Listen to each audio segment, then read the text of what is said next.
তার চেয়েও প্রতিভাবান কবি কবি কাজী নজরুল উপস্থিত থাকা সত্ত্বেও আমরা সেই ভারতীয় নাগরিকের একটা গানকে আমাদের জাতির উপরে চাপিয়ে দেওয়া হলো জাতীয় সঙ্গীত। পৃথিবীর ইতিহাসে এমন কোন নজির আর দ্বিতীয়টা আছে বলে আমি মনে করি না। কেন কোন বাংলাদেশে বাংলা যদি নজরুল ইসলামকে আমরা জাতীয় কবি আখ্যা দিয়ে থাকি, তাহলে নজরুল ইসলামের গান কেন হলো না? বা অন্য কারো গান হতে পারতো জাতীয় সঙ্গীত। ভালো ভালো কবি সাহিত্যিক ছিলেন আমাদের দেশে, কিন্তু পৃথিবীর ইতিহাসে কোথাও নাই যে বিদেশি এক নাগরিকে যে নাকি তার দেশের জাতীয় সঙ্গীত রচনা করেছে এবং আমাদের শুদ্ধ স্বাধীন বাংলাদেশে এসেও আমাদের জাতীয় সঙ্গীত রচনা করতে হবে। কি ধরনের কথা? That means you have nothing in your hand. তারপর মুজিবকে দিয়ে রক্ষী বাহিনী সৃষ্টি করলো ইন্ডিয়া।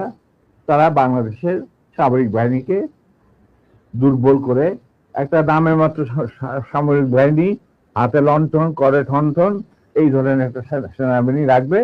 আর কারণ একটা সেনাবাহিনী তো রাখতেই হবে, কারণ যে কোনো জাতির মেরুদণ্ড হচ্ছে সেনাবাহিনী। ওই হাতে লণ্ঠন করে ঠনঠন, আর আসলে তার চেয়ে অনেক শক্তিশালী একটা বাহিনী গঠন করলো ইন্ডিয়া। স্যার, ওই যে 7 দফাটা আমরা তো ইতিহাস পড়ে, আমরা তো আসলে সাক্ষী না, আমরা পড়ে মানুষকে জানানোর চেষ্টা করেছি। আপনার স্মরণ আছে 7 দফাটার কথা? কি কি ছিল ওই দফায়, যদি কয়েকটা গুরুত্বপূর্ণ জায়গা যদি মনে রাখেন। দেখো ভাই, আমি তো অ্যাকচুয়ালি 7 দফা একদম টোটো এগুলো আমার বইতে লেখা আছে। যারা এটা কেন জিজ্ঞেস করলাম স্যার, কারণ হচ্ছে মানে আপনি করতে পারবেন না স্যার, সেনাবাহিনী তো 7 দফা মানলে করতে পারবেন না স্যার। আমার পক্ষে হয়তো এখন রিকালেক্ট করা অফেন ডিফিকাল্ট, কারণ আমার মাথায় অনেক কিছু খেলা করে। জি স্যার। দু একটা জিনিস বলছি, যেমন ধরো মুজিব এবং তার সরকারকে প্রোটেকশন দেওয়ার জন্য ইন্ডিয়ান আর্মি অবস্থান করবে বাংলাদেশ। বাংলাদেশের কোন শক্তিশালী সামরিক বাহিনী গঠিত হবে না। বাংলাদেশের কোন স্বাধীন বৈদেশিক নীতি থাকবে না। বাংলাদেশের শাসন ব্যবস্থা, আমলাতন্ত্র, শিক্ষা ব্যবস্থা, স্বাস্থ্য ব্যবস্থা, শিল্প ব্যবস্থা, কৃষি ব্যবস্থা সবকিছুই চলবে ভারতীয় বিশেষজ্ঞদের ইচ্ছা মতো। তারা মুজিব বিরোধী কোনো মানুষকে বাঁচিয়ে রাখা হবে না। তার জন্য যত লোক মারা দরকার মারা হবে, যত লোককে লুলা ল্যাংড়া করা হবে, চক্ষু তুলে নেওয়া হবে, মেয়েদের ইজ্জত লুণ্ঠন করা হবে, কোনো সমস্যা নাই। এইভাবে প্রতিপক্ষের উপর ঝাঁপিয়ে পড়ায় 40,000-এরও বেশি লোক মারা গেছে, সেটা সবাই জানে, প্রত্যক্ষ থেকে আসছে। তারপর তোমার আমরা একটা করদ রাজ্যে পরিণত হয়ে গেলাম। কিন্তু সমস্যা দেখা দিল যে বাংলাদেশের মাটিতে যদি যে ইন্ডিয়ান সোলজাররা অবস্থান নেয়, তাহলে বিদেশ থেকে কোন দেশেই বাংলাদেশকে স্বীকৃতি দিতে রাজি না। কারণ পাকিস্তান ইতিমধ্যে সিকিউরিটি কাউন্সিল থেকে একটা আইন পাস করে নিল যে বাংলাদেশে কে নিয়ন্ত্রণ করতে ভারত তাদের সেনাবাহিনীর মাধ্যমে, মুজিব সরকারের মাধ্যমে। অতএব এটা একটা ডিসপিউটেড টেরিটরি, এটা একটা স্বাধীন দেশ নয়। তাই আপনারা স্বাধীন কিভাবে রিকগনাইজ করবেন মুজিবের সরকারকে? এরপর এই অবস্থায় ইন্দিরা গান্ধী পড়ল মুসিবত, তো আজ মুজিব সরকার। তখন ইন্ডিয়ান সরকার ডিসাইড করলো যে ঠিক আছে, আমাদের সোলজার আমরা ফেরত নিয়ে আসবো, তার পরিবর্তে আমরা জাতীয় রক্ষী বাহিনী বানিয়ে। তাই করা হলো। তো যে কাজটা ইন্ডিয়ান আর্মি করছিল সেটা পরে জাতীয় রক্ষী বাহিনী করলো। আর কি ধরনের অত্যাচার, অবিচার, কি ধরনের মানে হত্যাযজ্ঞ, গুম, খুন এবং অনাচার, অবিচার মুজিব সরকার করছিল, সেটা খতিয়ান তো তুমি আমাকে ভালো জানতে। অনেকে এই বিষয়ে লিখেছেন, সাহসী যারা তারা লিখেছেন, আমিও কিছুটা লিখেছি। সেখানেই শেষ হলো না। তারপর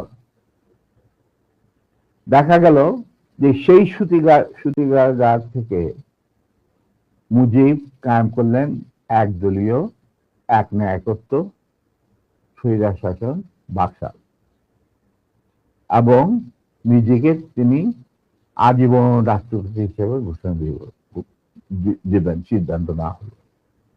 এই বাকশালের মেম্বার সবাই। সেই বাকশাল করার পর মুজিবের শক্তি বেড়ে গেল, তার নিষ্ঠুরতা এমন অসহনীয় পর্যায়ে চলে গেল, ইলিয়াস লুটপাট, মার ধর, চোরাচালান, তার নকল টাকা ছাপানো ভারত থেকে, এই সমস্ত মানে একটা আমাদের মনে অস্তিত্বই এমন অবস্থায় গিয়ে থাকলো যে মানুষ একদিন মুজিবের জন্য দোয়া করেছিল যে আল্লাহ আমাদের এই মুজিব আমাদের চোখের মনি, আমাদের বাঁচাবে, দেশকে স্বাধীন করবে, বাঙালিদের ন্যায্য অধিকার আদায় করবে। সেই মুজিবের জন্য লোকজন আল্লাহর কাছে দোয়া চাচ্ছিল যে আল্লাহ আমাদের আদেশ দাও, নমরুদের হাত থেকে আদেশ দাও, আমরা তো শেষ মরে যাচ্ছি সব, কোথাও কোনো কেউ নেই প্রতিবাদ করা। এটা তো আমরা যারা সেনাবাহিনীতে তখন ছিলাম, যারা দেশপ্রেমী যোদ্ধা, তারা ঠিক মেনে নিতে পারেনি। যেভাবে তারা মেনে নিতে পারেনি পাকিস্তানের জান্তাদের অবিচার এবং দুরাচার। এরই পরিপ্রেক্ষিতে তাদের নেতৃত্বে সংগঠিত হয় একটা সেনা বিপ্লব। অনেকে বলে মুজিবকে মারা হলো কেন? মুজিব তো মারা যায় নাই, মুজিব নিহত হয়েছে একটা সেনা অভ্যুত্থানে ঘটাকালে। সেনা অভ্যুত্থান তো আর খালে যাতে মার্বেল খেলে না, ওখানে দুই পক্ষ থেকেই গোলাগুলি হয় এবং হতাহত হয় দুই পক্ষে। যেমন মুজিবের পক্ষের কিছু লোক মারা গেল, সেভাবে বিপ্লবীদের, সেনা অভ্যুত্থানকারী বিপ্লবীদের তরফ থেকে কিছু লোক প্রাণ হারায়। এটাই বাস্তবতা। কিন্তু তারা বিজয়ী হয়ে গেল, বিপ্লবীরা বিজয়ী হলো, তারা ক্ষমতা তাদের নিজে হাতে নিয়ে নিল। স্বতঃস্ফূর্ত ভাবে ইলিয়াস, ঘোষণাটা অবশ্য আমি দিয়েছিলাম, স্বতঃস্ফূর্ত ভাবে মুজিবের সেই মৃত্যুর খবর জানার পর আর বাকশালের পতনের খবর জানার পর লাখো লাখো লোক, মানে দেশের রাস্তা ঘাট, গঞ্জ, শহর, বন্দর, নগর, গ্রাম, সবাই আনন্দ মিছিল বের করলো। আমরা তো এই সমস্ত লোকজনকে ডেকে নিয়ে আসিনি, স্বতঃস্ফূর্ত ভাবে লোকজন। আর যে সমস্ত রাজনৈতিক নেতা বা দলগুলো আন্ডারগ্রাউন্ড ছিল, তারাও জনসমর্থন নিয়ে রাস্তায় চলে আসে। এইভাবেই জনস্বীকৃতি পেয়েছিল 15 আগস্টে 32 সামরিক অভ্যুত্থান। এবং পরবর্তীতে খালেদ মোশাররফের প্রতিক্রিয়াশীল কুচক্রীদের কুদেতার বিরুদ্ধে ঘটা 7 নভেম্বরের সিপাহী জনতার বিপ্লব। এগুলো সব একই সূত্রে গাথা। তো আমি বলবো যে আমাদের ফার্স্ট রিপাবলিক ছিল ফ্রান্স রেভলিউশনের পরিপ্রেক্ষিতে বলছি, ফার্স্ট রিপাবলিক ছিল ৭১ মুক্তিযুদ্ধ, তারই ধারাবাহিকতায় হয়েছে ৭৫ আগস্ট বিপ্লব, তারই ধারাবাহিকায় থার্ড রিপাবলিক হয়েছে ১৯২৪ সালের ছাত্র জনতার গণ অভ্যুত্থান। এখন যেহেতু আমি বলেছি যে সম্পূর্ণ বিজয় আমাদের এখনো অর্জিত হয়নি, চলমান বিপ্লবের গতিধারায় সংগঠিত হবে চতুর্থ রিপাবলিক, মানে চতুর্থ বিপ্লব। আমি এবং আমার সাথী ভাইরা যারা এখনো বেঁচে আছেন, যে অবস্থাতেই আছেন, আমরা যদি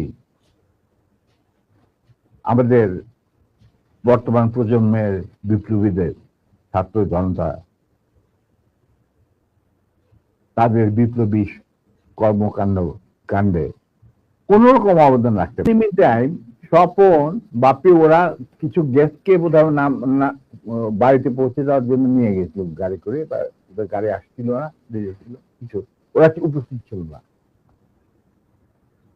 তো আমি বললাম গাড়ি থামা, ড্রাইভার গাড়ি থামা দিল। আমরা তখন আমার গাড়িতে প্রায় 4জন ট্রেনধারী লোক, তাদের একজনকে বললাম যে তুমি গিয়ে ওই সামনে যে গাড়ি, গোলাম মোস্তফা বসে আছেন, কাজী গোলাম মোস্তফা সাহেবকে বলেন নাই কিনা আসেন। Somehow that man with train guard, he got down and went to Gazi. গাজিও তখন স্টপ হয়ে গেছে, যে পিছনে গাড়ি স্টপ হয়ে গেছে। আচ্ছা বলছে, ওনাকে বোধহয় বলছে যে আপনাকে উনি ডাকছেন নিজের গাড়ি। গাজী গুলিস্তান দরজা খুলে আমাদের মাইক্রোবাসে আসলো। তখন আমি গাজী গোলাম মোস্তফাকে বললাম যে গাজী সাহেব, আপনি তো আমারই নিয়ে চলছেন, কোথায় নিয়ে যাচ্ছেন জানি না, কিন্তু একটা কথা মনে করে রাখেন, আপনাকে মনে করাই দিচ্ছে আপনার ভালোর জন্য, যে আপনি যে আমাদেরকে এই মাইক্রোবাসে, রেড ক্রসের মাইক্রোবাসের মধ্যে ঢুকায় নিয়ে আসছেন, এটা কিন্তু হাজার হাজার মানুষ, শয়ে শয়ে মানুষ দেখছে, উপস্থিত ছিল। অতএব আপনি কিন্তু আমাদের সাথে যাই করেন, আপনি কিন্তু পার পাবেন। এটা শোনার পর গাজী গেল একটু ঘাবড়ায়, যে তাই তো, আমি যে উঠাই নিয়ে আসছি এটা তো সবাই দেখছে। তখন আমি বললাম যে আপনি যাই করেন, উনি যখন হতভম্ব হয়ে দেখাচ্ছে, আমি বললাম যে গাজী সাহেব, আমি আপনাকে একটা পরামর্শ দিই, আপনি যাই করেন, আপনি শেখ সাহেবের কাছ থেকে আগে পারমিশনটা নিয়ে নেন, এছাড়া আপনি বাঁচতে পারবেন না। এর মধ্যে আমার ছোট ভাই স্বপন বীর বিক্রম ফেরত আসছে লেডিস ক্লাবে, বাপ্পি ফেরত আসছে। ওরা শুনলো যে এই ঘটনা ঘটছে, ওখান থেকে সোজা স্বপন চলে গেল এমপি ইউনিটে, ঢাকা ক্যান্টনমেন্টে। ওখানে গিয়ে বললো যে এরকম অবস্থা, বিয়ে বাড়ি থেকে কিডন্যাপ করে। এই বিয়েতে কিন্তু জিয়া রহমান উপস্থিত ছিল, শফিলিও উপস্থিত ছিল, খালেদ মোশাররফ, মানে সবাই উপস্থিত ছিল। আচ্ছা, তো ওনার তখন চলে গেছেন। সেদিন কি একটা কি ছবি দেখার কথা ছিল, সত্যজিৎ রায়ের যদি মহানগর না কি একটা ছবি, তো ওটা দেখার জন্য সবাই চলে গেছে আগে তাড়াতাড়ি খাওয়া দাওয়া করে। তখন এই খবরটা পাওয়ার পরে the CEO of the MP unit এই খবরটা ব্রিগেড মেস, ইউনিট মেস সবখানে এটা সে জানাই দিল। ইয়াং অফিসাররা লুঙ্গি, গেঞ্জি, পায়জামা যে যা পরা ছিল সবাই ঢাকা শহরে বের হয়ে গেছে। তারা খুঁজতে লাগলো যে আমাদের অ্যাবডাক্টেড অফিসার তার ওয়াইফ কোথায়। আর একদল সোলজার এমপি পাঠানো হলো, যারা ওই অবৈধ অস্ত্র কালেকশনে ডিপ্লয় ছিল। গাজীর বাড়িতে যাদের পাইছে সবাই বন্দুকেরা নিয়ে আসছে রেস্ট করে মজা। আমি কিন্তু এগুলো কিছু জানি না। গাজী তখন আমার কথা শোনার পর ও ওটা কিছু চিন্তা করলো, চিন্তা করার পরে দেখলাম যে উনি লক্ষ্মীবেনের দিকে না গিয়ে 32 নম্বরের দিকে যাচ্ছে কলাবাগানের। আমি বললাম যে আলহামদুলিল্লাহ। হুম, তখন 32 নম্বরে গার্ড রেজিমেন্ট ছিল, ফার্স্ট ফিল্ড রেজিমেন্ট, যেটা আমার হাতে গড়া। তারা গার্ড দিচ্ছিল প্রাইম মিনিস্টারের বাড়ি, আমার জানা আছে। তো গাড়ি চললো, আমরা পিছিয়ে পিছিয়ে চললাম, আবার কাফেলাকে গাড়ি 32 নম্বরের গেটের ভিতরে ঢুকতে না দিয়ে বাইরে খাড়া করায়, স্টপ করার পর গাড়ি তার গাড়ি নিয়ে ভিতরে চলে, আমরা ওখানে থাকলাম। ইতিমধ্যে যখন এরকম সারা আর্মি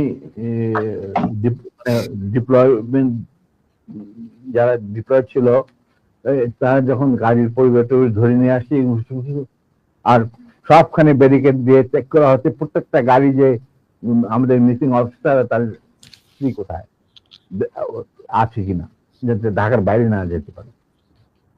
এই হুলস্থুল চলছে।